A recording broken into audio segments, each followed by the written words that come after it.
So I'm in my instructor resource site. Please let me know if you need an instructor resource site set up.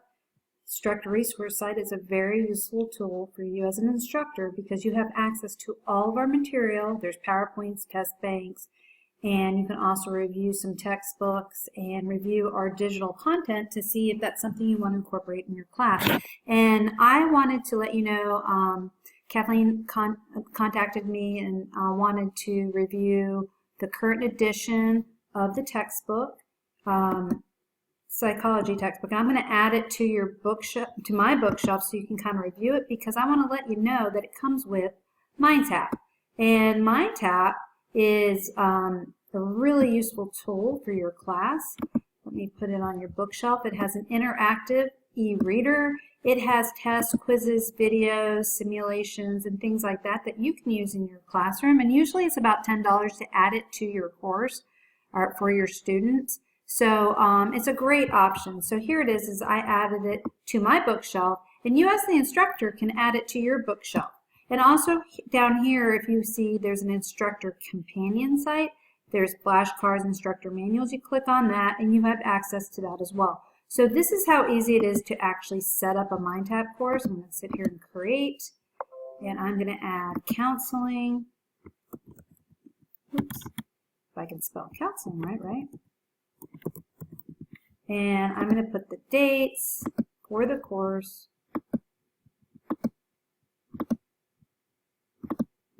End dates. Let's just do a really short end date. Scroll down. Of course, you don't have access to my entire screen, unfortunately.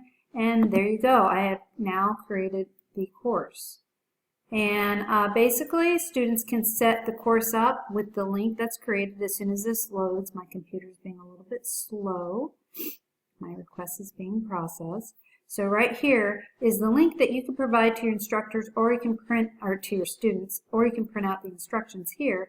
And this links them directly into Cengage Brain and into your course. So if I select this,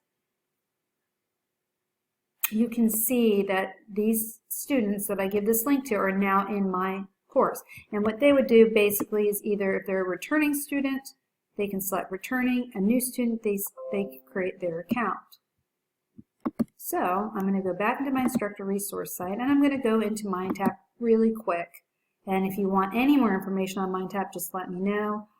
So I'm just going to log in here and go over a few key points about MindTap so you can just get a basic idea of how it works. I think it's a wonderful tool myself, because there's a lot of options in here for all different types of learners. So right here, it's kind of just telling you the different views. I don't really like this view. This is my favorite view here. So everything in here can be changed. So it doesn't have to be part 1, 2, 3. It can be week 1, week 2. You can add folders. You can add your own content. You can add your own videos. You can add your syllabus. You can really use this almost like your own course as far as an LMS, because you can do a lot of different things. And we're here to help you as well. So if you feel like you want help, or you want to create a master course and share that with your colleagues, we can do that for you too. So everybody gets the same level of education from course to course. So right here, in here is chapter 1, chapter 2, chapter 3. And inside the chapters, it's going to have a general overview. So it's going to start out with a general overview, and then it's going to go into very specific. So see if students understand the concepts. So I'm going to go to chapter 2 and see if there's a little more in depth there. So here you'll see there's a start, a read, discuss, practice, and review and reflect. So on the start, it gives you a brief overview, a couple little quizzes here. And what I want to show you really briefly is the actual e-reader. I love the e-reader because it reads to me. And for those students that like to hear it and see it, this is really beneficial. So I'm going to scroll down here, click on roles to valuing, and you can pick any type of male, female, fast, or slow, and here you go. The role of values in counseling.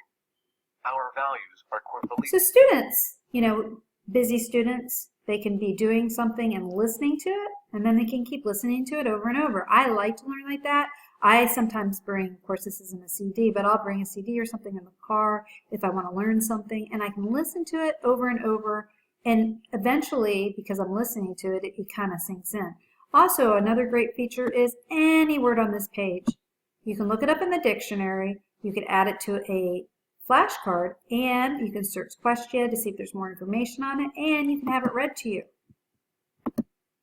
Professional. So, in classes like counseling, psychology, there are words that a lot of students haven't seen before, and they may not know how to pronounce it.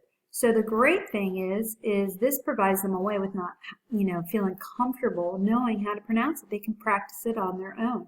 You can also highlight anything on the page, take notes. You as the instructor can share notes with students. So you maybe add a note here saying this will be on the test, or highlight something and let them know it'll be on the test. You can also bookmark a page, make the the screen bigger for your students. So I'm going to go over here and you'll be able to see the study guide that's actually created. So right here is a study guide. And I can create my own study guide. So I will create it chapter 2. Oops. Chapter 2. And I'm going to select the unit 2. And I can select all, or I can select my shared notes. Whatever I want to do, I can select it, and here you go. I just added my own study guide, and I can print this out. So I can access it online, and the great thing is, everything in there brings you directly back into your textbook. So it's really great to really understand the material. So I'm going to close this out, and then real briefly, I'm just going to go over here. So we got the start. Again, I'm going to scroll this, whoops, over here. There's a discuss portion. We go over respond to some questions. There's some practice, case studies, and exercises. Sometimes there's videos in here. Review and reflect. So it really takes the concepts for your students and really brings it all together at the very end. So now they can take it from a very general perspective to very specific. Another great feature is you're able to track your students through our gradebook tracker. Here's your gradebook, and you also have our engagement tracker to the right-hand side of the screen.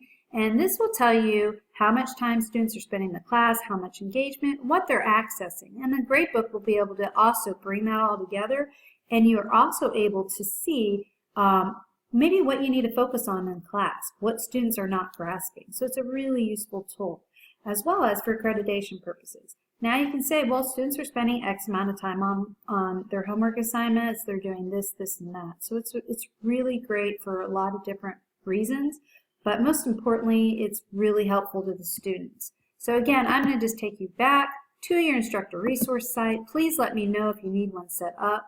You have access to all of our resources. Again, if you would do a search here, you can put the ISBN number, author's name, or just subject matter. But if you use the subject matter and don't know the name of a book that you're looking for, please go to Cengage.com and go through our catalog first, and then select whatever you want to see on the bookshelf. So pretty much that's it for Theory Practices of Counseling, and let me know if you have any questions. And again, my name is Sandra McKelvey.